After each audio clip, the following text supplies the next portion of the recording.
The fact is we have a ton of really good data out there. It just doesn't exist in academia. What's up, guys? It's Bromley, and today we are going to tackle the question of training volume. Volume hypertrophy relationship using a graph where I showed that you can get the majority of your gains potential with just 10 weekly sets per body part, and that going up to 20 sets would get you some more gains, but they would be diminishing. And then once you get somewhere in the 20 to 30 sets per week zone, you potentially start running into overtraining issues, which could actually dampen your gains. Now, this topic really got stuck in my head when on our Base Strength Facebook group, which you can all join, it's completely free, we had a member who made a post basically saying that he was confused because he was hearing conflicting things regarding finding the appropriate amount of volume. The member in question says, "I'm very confused about volumes needed for hypertrophy. A volume program in Base Strength has, at the last week of a wave, 5 sets of squats with high reps and 1 AMRAP set. Is this really enough to improve the base?"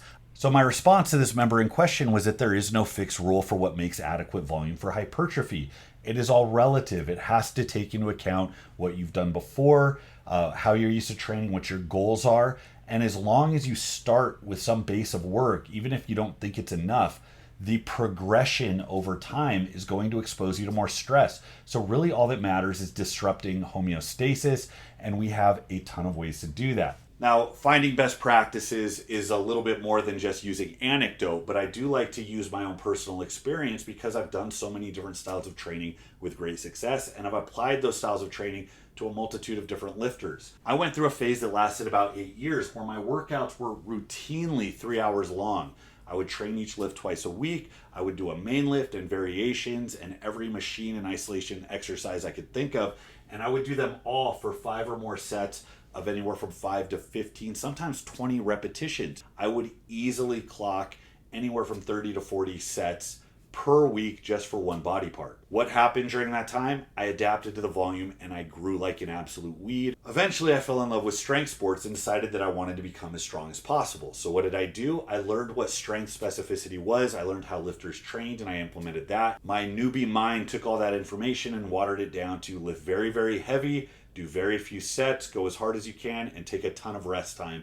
And that's what I did. For several years, my entire week of training involved this split. I would come in and do 2 compound exercises.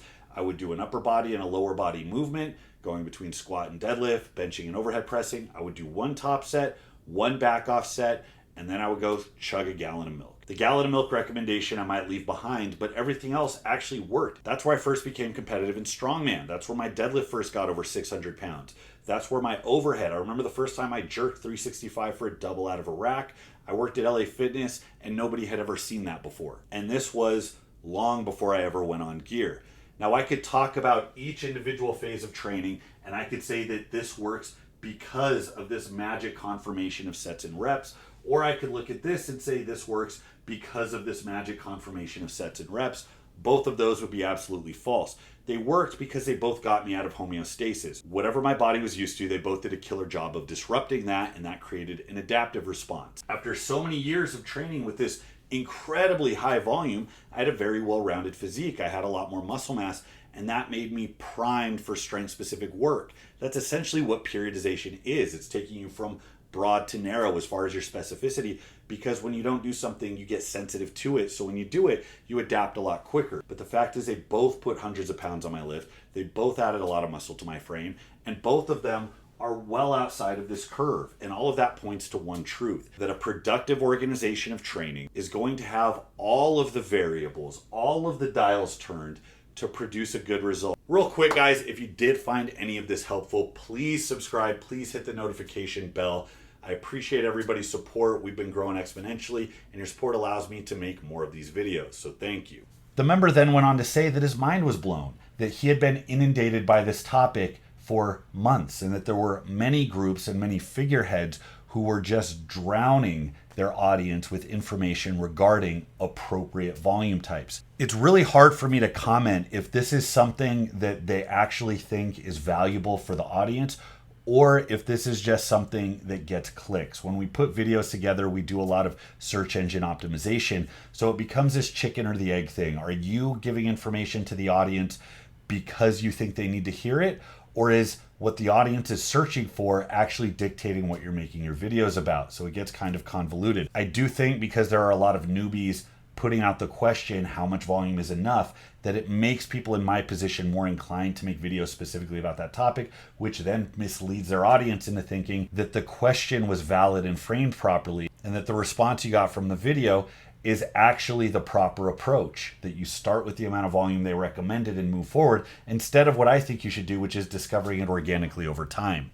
Now, in trying to study a little bit more about this topic, really just so I could understand what was being said out there, I decided to do a little bit of research. And of course, the videos that came up when I searched this topic were primarily from the people that represent the scientific corner of the lifting community. These are generally people who have advanced degrees themselves, generally people who always go out of their way to incorporate formal academic research into their discussion of how things are put together. Now, that isn't totally without value, but I do have a bone to pick with these guys, and I'm going to get into that shortly. But for right now, the big video that I came across, it was the first one ranked, and it's from one of the biggest figureheads, was a video from Jeff Nippard, who's very well known for pushing the scientific answers to kind of run-of-the-mill training questions. First, these numbers are pulling from a systematic review and meta-analysis published in 2017 by Dr. Brad Schoenfeld, Dan Ogborn, and James Krieger, which found that doing more than 10 sets per week showed significantly more gains, in fact, almost double the gains of doing less than 10 sets per week. Now, this data didn't exactly tell us where that upper limit is, but expert opinion, including that of the researchers themselves, told us that somewhere in the 10 to 20 sets per week zone was probably the sweet spot, and doing more than that would likely not do anything extra and could potentially cause overtraining and dampen hypertrophy. But last week, some of the more astute amongst my subscribers pointed me in the direction of some new research from James Krieger, implying that maybe there is no upper limit to the amount of volume you can do. Does this remind anybody of what goes on in the diet nutrition field with regards to making recommendations based on what is good or what is bad for your health, what does or does not cause cancer? That field has turned into kind of a parody of itself, and it is widely known that all of these studies that get attention in the mainstream often have other contradictory studies that point to the exact opposite conclusion. So when I hear somebody like Jeff talk about how now we're having new research showing the opposite, instead of believing that, well, this new research must be better and more advanced, I actually take that to mean that your other studies probably weren't that good, and the way that you handle these studies and interpret them is inherently flawed, and you're going to get mixed results as long as that's the case. So many people are inclined to see science as the gold standard, and it's important to know that the real gold standard is actually what science is supposed to be. It's something that's a fixed true north. It's something that we will never actually get to, but we are constantly chipping away at trying to get closer and closer to truth. We can look at fields like chemistry, physics, biology, and we have such a good handle on those physical variables that we can run very precise studies and we can come to very, very strong conclusions, especially as we reproduce those studies in the exact same way and get the same result. As soon as you start to have a certain critical mass of variables, it becomes extremely hard to make simple, straightforward conclusions by manipulating one variable. The biggest question that comes up in my mind is, are the reps and percentages fixed as they try to isolate volume as the main variable that they are testing for? For instance, if I were to do 3 sets of 10 reps and that was on the lower end of this curve, am I comparing that to 10 sets of 10 reps, 20 sets of 10 reps, 50 sets of 10 reps at the same percentage all in the same week? If that's the case, how would this graph change if they were changing reps and weight to accommodate changes in the total number of sets? How would the graph change if they weren't counting sets at all, but if they were counting instead total number of lifts? What about different volumes incorporating different rep ranges? How does it change if you're emphasizing sets of 3 versus sets of 15? These are all of the questions that any experienced lifter are going to think of first. What Jeff's video and all of the discussion around this topic fails to address is that it doesn't take into account what the lifters did before. It doesn't take into account the changes to other variables, and it doesn't take into account any potential attempt to optimize the changes in volume they made to make them work as well as possible. As far as training history goes, bodybuilders versus powerlifters versus Olympic lifters. These are all athletes who develop world-class levels of strength and muscularity, but all use very, very different training means to get there. What might be run-of-the-mill volume for an amateur bodybuilder could potentially cripple an elite powerlifter. And similarly, the sets listed in this optimal curve won't even come close to providing enough of a growth stimulus for a seasoned bodybuilder. Let's use Boris Shaco's book as an example. His Powerlifting Foundations and Methods was a hugely insightful book. It showed how one of the best coaches in the world came from Olympic lifting, took those principles. I mean, he came right out of the Soviet system that we still cite today. Shaco is known for taking those methodologies and applying them to powerlifting and adjusting them in a way that made them work, and it made him one of the most decorated powerlifting coaches of all time. He uses a ton of sets in his programming, and he implements tactics that make them work and allow the workload to be sustainable. Let's look at an example bench-only workout that Shaco prescribes for the general population in his textbook. So in just counting the top sets, we have 25 sets of bench press this week, and that doesn't include the isolation work, the dumbbell work, or all of the other sets leading up to those top sets that are very relevant to total volume. All of those sets together add up to over 40 working sets. Not only are these methods proven, but he's recommending this directly to the general audience. He even has deadlift protocols. Even with deadlifts, which is one of the most difficult lifts to recover from when it comes to high volume and high frequency, he still has weeks that involve upwards of 25 working sets, and that's in conjunction with high volume benching and high volume squatting. Now, if you had somebody who is just coming off of a volume cycle, you might find that they are very, very sensitive to heavier weights, and that reducing volume very, very low, even on the left side of this curve, might actually be warranted to create enough recovery to allow them to grow. This is actually the exact reason that linear periodization works. If this rectangular structure represents effort and intensity on the right and volume on the left, simple linear periodization programs are going to start very high volume, 5 sets of 10 or so, potentially multiple times a week, plus other accessory exercises. And as time goes on, they peel away volume linearly, all the way down until it gets low, low, low, low, where weight is at an absolute high. The whole reason this works is because very, very, very low volume allows lifters to subject themselves to very, very high intensities and still recover. That's where they get sport-specific adaptation. How you respond to any one of these weeks depends entirely on what you were doing the week before. Then there are other questions that aren't addressed. How conditioned is the athlete? Did they take time to adapt to the volume? How elite are they? Elite athletes, despite being more conditioned, generally require more time to recover from hard efforts or from substantial amounts of volume.